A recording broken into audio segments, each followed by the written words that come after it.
Live from downtown Macon, this is WGXA News live on YouTube. Hi everyone, I'm Greg Lloyd. I'm Amanda Peralta. Thank you for watching WGXA News at 5:30. Our top story at 5:30 takes us to Lawrence County. A new project in the works in Dublin will force people to slow down. Our Brianna Cook has more on how the project works and what it will mean for people who live there. Brianna? Greg and Amanda, the project is to slow the flow of traffic within their neighborhoods.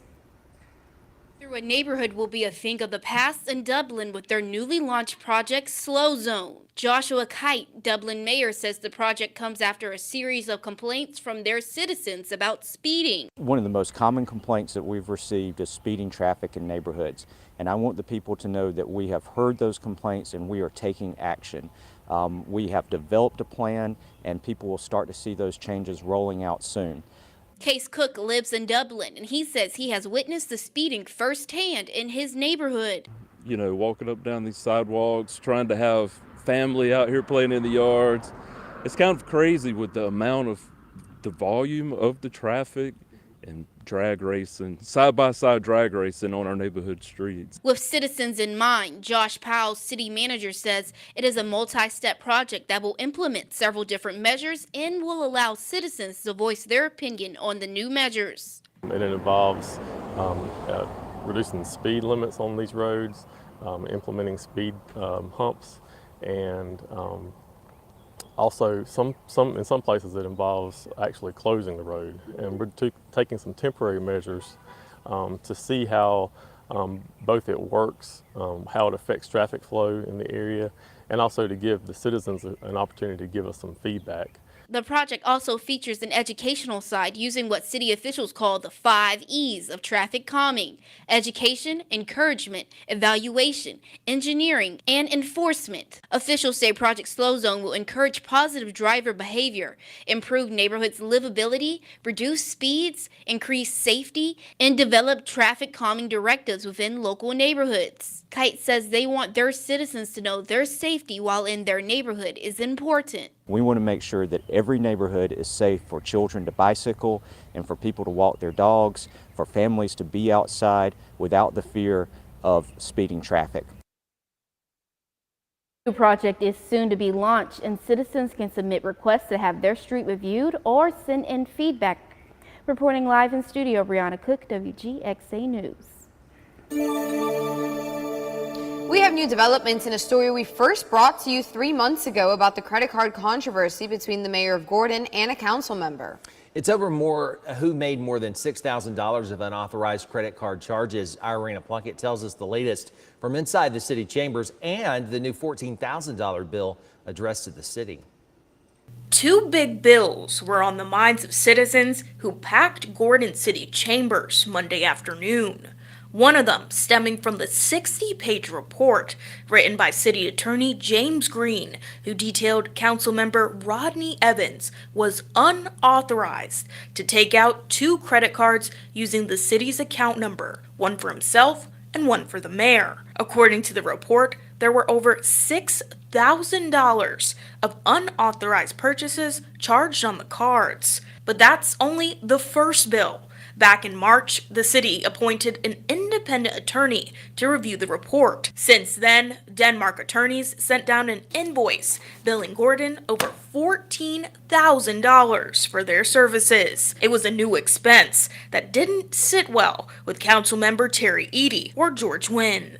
You and Rodney actually owe that man. This still services that we owe this man. This company. You and Rodney, right? No, the city of Gordon. Did you go through these invoices? Yes, I went through Did you see how repetitious they were? Repetitious what? Yeah, the same thing over and over and over. But that's work being done. Yeah, but I mean, we need to ask him what Have we questioned anybody else? Pardon? Have we questioned anybody We've else? never had a $14,600 bill come in like this before for this right here, you know.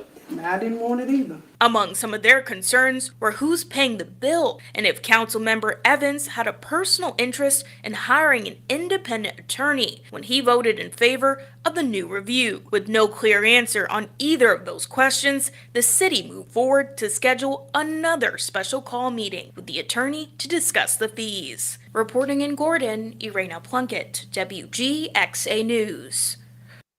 Mercer University is facing a class action lawsuit following a February data breach. The suit filed yesterday calls for a jury trial in the case and accuses Mercer of failing to follow industry standards to protect sensitive personal information. The suit also calls for transparency about what information was compromised for the alleged 93,000 people who were impacted. In a statement issued on May 9th, around 2 months after the incident, Mercer acknowledged the breach and says they started an investigation as soon as the breach was detected. They also added that no financial information was removed, but the suit says the university did offer free credit monitoring and identity restoration services to those impacted. We're continuing to follow a story out of Washington County. The school board voted last week to part ways with their superintendent. The board called a meeting last night and immediately went into executive session. Our Glory Ruth Finney was at that meeting working to figure out what is going on. That's right. They went in around 12:45, discussing in private for hours. This specially called meeting comes after last week's regularly scheduled board meeting, in which Dr. Edmond shared his exit presentation just weeks after the board voted for his removal as superintendent.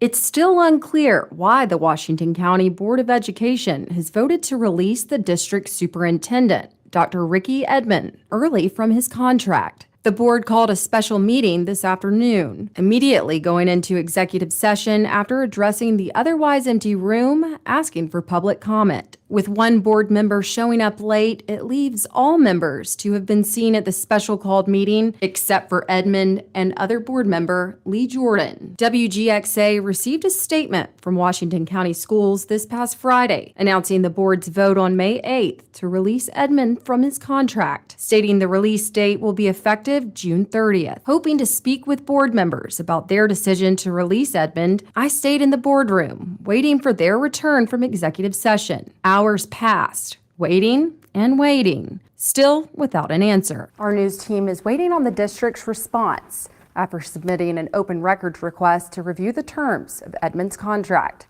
We've been examining his salary over his tenure after viewers expressed their concern with pay in the district. We're also working to learn how much his buyout will cost the district. Reporting in Washington County, Gloria Ruth Finney, WGXA News. Bibb parents and taxpayers will hear from school leaders tonight on plans for the new school year's budget. Bibb Schools is holding two public hearings on the budget. The first just started tonight at 5 at the boardroom on the 4th floor of the Mulberry Street offices ahead of a called board meeting. The second hearing will be next Tuesday the 13th at the Professional Learning Center on Riverside Drive. Today has been the hottest day of the year so far for Middle Georgia, and I did love it, but it was pretty hot. I'll give you that, Amanda. It was pretty hot. We love the heat, but it was, you know, there's a such thing as too hot, right? Yeah, this is one of those times that I think Ryan would tell us to put on sunscreen. Yes, he would. Meteorologist Ryan Mirando joins us, says there's relief on the horizon, and I think he also says to put on the sunscreen. Right, the sunscreen, especially important now that the sun is very high in the sky. It doesn't take very long on an extremely clear day to get that sunburn, but it is a beautiful day. Besides some of the heat, a live look out over Mercer University with our Wilson Bryant Heating and Air Skycast Network. Today, temperatures in the low 90s. It was the third day so far this year with temperatures in the 90s, but it is the hottest one so far. 92 degrees right now in Macon, 90 in Gray, 90 degrees in Eastman, and 94 right now in Sandersville. And temperatures much warmer than yesterday, sitting anywhere from about 6 to 9 degrees warmer than this time yesterday. So the heat has really begun to pick up. Notice on satellite and radar, we have a lot of sunshine out there. We do have 1 or 2 pop-up storms, but most of us are dry, and that should be really the rest of the case for our Tuesday night. So as you're planning it out, by 7 o'clock, partly cloudy, 88 degrees, maybe a pop-up storm here or there, 77 by 10, and temperatures cooling down into the upper 60s. We do have some relief that's coming on the way, and I've also got to talk about some of the air quality issues that we'll be having, all that coming up in your full forecast. Greg, Amanda.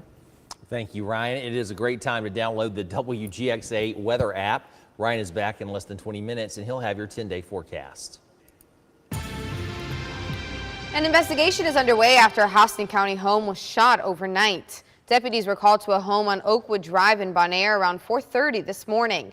The homeowners were inside when someone shot that house multiple times, but luckily no one was hurt. If you know anything about the shooting, contact the Houston County Sheriff's Office. The Putnam County Sheriff says the man suspected of shooting and killing someone at an Eatonton gas station on Sunday is now in custody. Sheriff Howard Seals says 23-year-old LaJuan Evans turned himself into the Putnam County Sheriff's Office yesterday afternoon for the death of 33-year-old Frederick Scott Jr.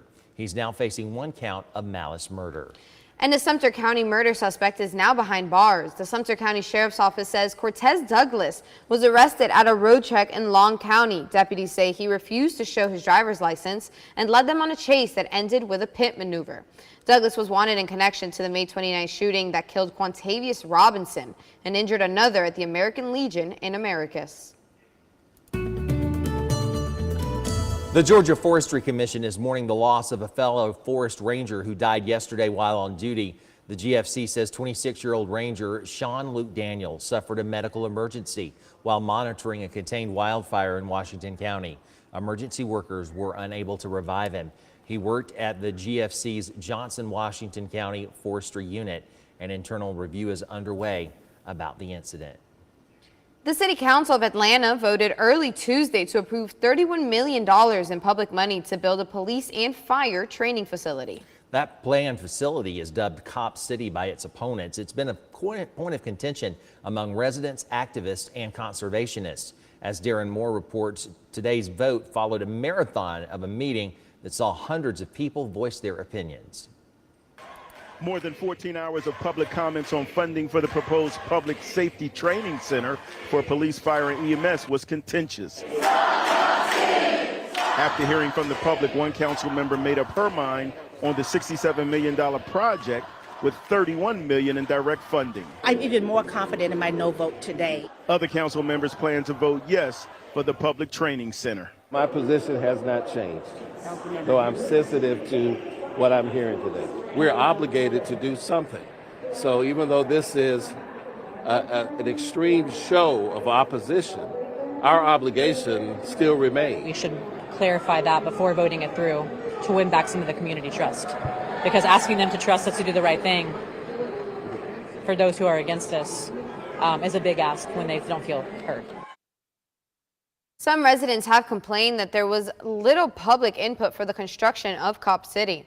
Activists say it will militarize police forces and contribute to police brutality, and conservationists worry it will carve out a chunk of much-needed forest land. Well, the truth is out there, and a military whistleblower is revealing a top-secret program that has been withheld about alien spacecraft. Lauren Blanchard has more tonight from Washington. Stunning out-of-this-world claim, a former U.S. intelligence official and Air Force veteran claims the government is covering up the truth about aliens. We have spacecraft from another species. We do, yeah. How many? Quite a number. David Grush handed over extensive classified information to Congress and the Intelligence Community Inspector General, saying it exposes top-secret programs that have retrieved and studied debris from alien spacecraft, which he says have been intentionally withheld from lawmakers and the American public. These are retrieving non-human origin technical vehicles, call it spacecraft that have either landed or crashed. His claims coming just days after a first-of-its-kind NASA hearing on UFO sightings around the world. It's now our collective responsibility to investigate these occurrences with the rigorous scientific scrutiny that they deserve. And some lawmakers agree the military and intelligence community need to be more transparent. I think we should be open to hearing it and telling the American people as much as we possibly can. I think people are ready to hear whatever's out there. Maybe it's man-made aircraft, maybe it's otherworldly. Stay tuned. NASA is expected to release its final report on its UFO study by the end of July. In Washington, Lauren Blanchard, WGXA News. We're learning more about the plane that flew over the nation's capital and crashed in Virginia. The FAA says it lost communication with the pilot just minutes after takeoff while the plane was still climbing. It's not clear when the pilot stopped responding to air traffic controllers, but their last attempt to reach him was 15 minutes into the trip from Tennessee to New York. The FAA reported the situation, which led to fighter jets scrambling to intercept the plane. Those pilots reported seeing a person slumped over and unresponsive in the cockpit. Experts say the most likely scenario is a pressurization issue, that the pilot lost consciousness due to a lack of oxygen above 10,000 feet. Investigators will review recordings of the pilot's last communications to check for signs of low oxygen levels or another medical condition. Third 90-degree day so far this year, and in fact it was the warmest with a little bit of that hazy sunshine outside. We really aren't going to get the bulk of the bad air quality that should stay to the north, but we are going to have some of that haze over the next few days. It was warm though today. Right now current temperatures 92 in Macon, 90 in Forsyth, 90 also down in Cordele, and 93 degrees in McRae. Tomorrow is going to be another warm day like today. We start out temperatures relatively mild into the upper 60s with lots of sunshine. Temperatures should be climbing into the upper 80s and low 90s for tomorrow. So another one of that hot days for the Wednesday before some relief looks to be arriving in terms of really humidity on Thursday with a cold front. But before and out ahead of that, we are still having problems with some of our air quality. There's wildfires that have been really spewing over in Canada, and that has been giving us a lot of smoke. We're in the moderate category. What that really means for our air quality is most of us won't really even notice a difference, but if you do have any respiratory issues, you may want to monitor your symptoms in case you do kind of notice any of the difference. But areas over to the north could be up into that unhealthy range as they're getting the bulk of the smoke right now. Over the next few days, we see kind of the smoke particles start to drift over our way as the cold front comes through, but we should stay into that moderate category where areas like New York and Pennsylvania could be into the unhealthy category before that smoke starts to clear out. We shouldn't be getting the bulk of that though. For today though, we do have mostly clear skies. We do have a few storms that are firing up. A few more storms are also firing over Atlanta right now. If these hold together, they could start to give us some rain in our neck of the woods, but we should be mostly dry for the rest of our Tuesday night. It was very warm though. Today was the warmest day so far this year. We got up to 93 degrees in Macon, also in Sandersville the same, 92 in Warner Robins, and 89 degrees over in Jeffersonville and Edenton for the day. And the humidity will start to kind of slow down, especially as that front comes through on Thursday into the first day of the weekend will be actually pretty pleasant. So the heat is really not going to knock off, but the humidity should stay in check really as we get towards the first half of the weekend. Tonight though, partly cloudy, a mild overnight low of 68 degrees. And tomorrow, another one of the hot days where temperatures will be into the low 90s for your Wednesday, 92 in Macon, 90 in Sparta, and 90 degrees in Cochrane. Thursday is the day that we're watching for that cold front to come on through that could give us some scattering of some showers and storms with that drier air mass feeling in place. And we are watching for a threat for some severe storms on a scale out of 1 to 5. The area shaded here are at a 1. That means we could see an isolated storm or two turn severe. The primary threat would be for damaging winds or for some large hail if we do see any storms turn severe on Thursday. So in your 10-day forecast for tomorrow, your Wednesday, it's another hot and humid day. The high 92 degrees with a mixture of clouds and sun. That front arrives on Thursday, giving us that scattered storms, possibly a few of them turning severe. 88 degrees looks at the timing be in the afternoon, but then it's dry and less humid for Friday and Saturday. 88 degrees, lots of sunshine. Saturday, also low humidity, 90 degrees for the high. Sunday, we start to increase that humidity again as rain chances begin to return for early next week. Mostly some isolated PM storms, mainly in the afternoon. Basically, here's your Harrison's Body Shop Fish and Game forecast. Peaks in the excellent category at 5:20 p.m. New at 5:30, thanks to a huge grant from the Georgia Baptist Healthcare Ministry Foundation, 2 clinics in Byron and Macon are able to help the underinsured. Carlos Stevens visited one of the clinics today in Byron. And Carlos, did you find out just how much that grant was?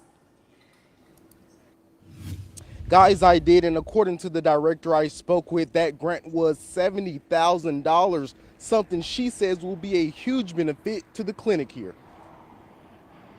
We do hygiene, cleaning of teeth, we do restoration, which are fillings, and we do extractions. Teresa Woodbury is the director for Rehoboth Volunteer Dental Clinic. She says something as simple as having a beautiful smile is crucial for many. We see people that are homeless or just everyday people that have come upon hard times and their teeth are in really bad shape and they don't want to smile, or they're trying to get a job and don't want to hire them because their teeth are in such bad shape. The National Center for Health Statistics reported nearly 40% of those surveyed in 2022 had not had a dental exam or cleaning in the past 12 months. Some of that is due to a lack of income or insurance.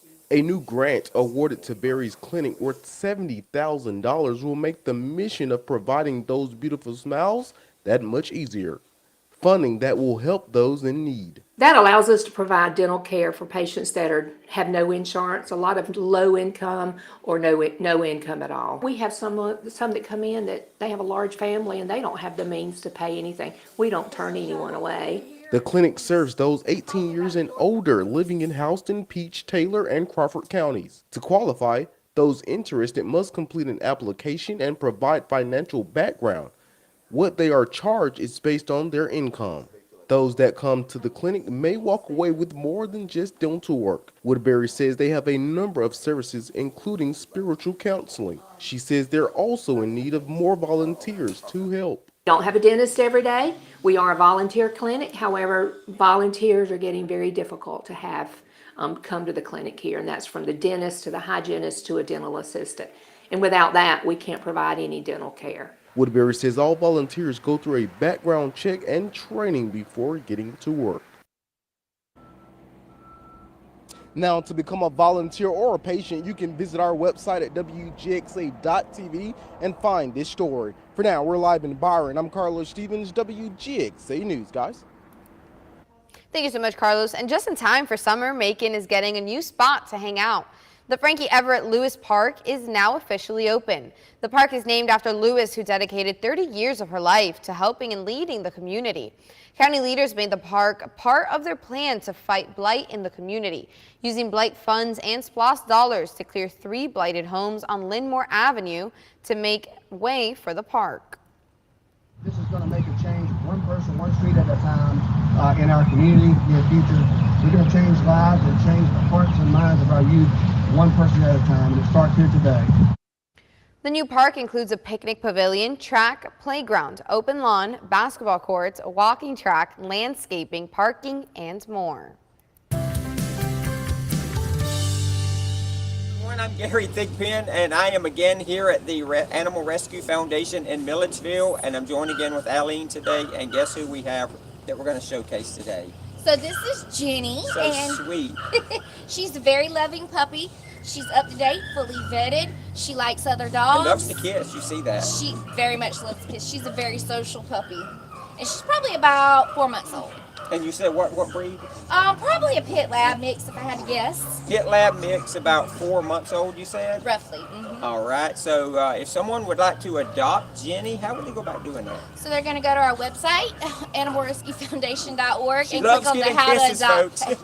Click on the How to Adopt tab and fill out the application, and we'll be in touch. And you see she's very energetic, loves to give kisses, and loves to receive loving too. Let's go ahead and find Jenny a good home today. Thank you so much, Allie. Thank you. In its biggest new product launch in years, Apple unveiled a mixed reality headset called Apple Vision Pro. Apple CEO says this is different from VR headsets because you don't just look at it, but through it. Combining the real and virtual worlds. In a promotional video, a person puts on the headset and sees app icons appear in his field of vision. The user controls Vision Pro with their eyes, hands, and voice. As cool as it might sound, it might be out of reach for most, coming with a $3,500 price tag. There'd be no way that I was buying this.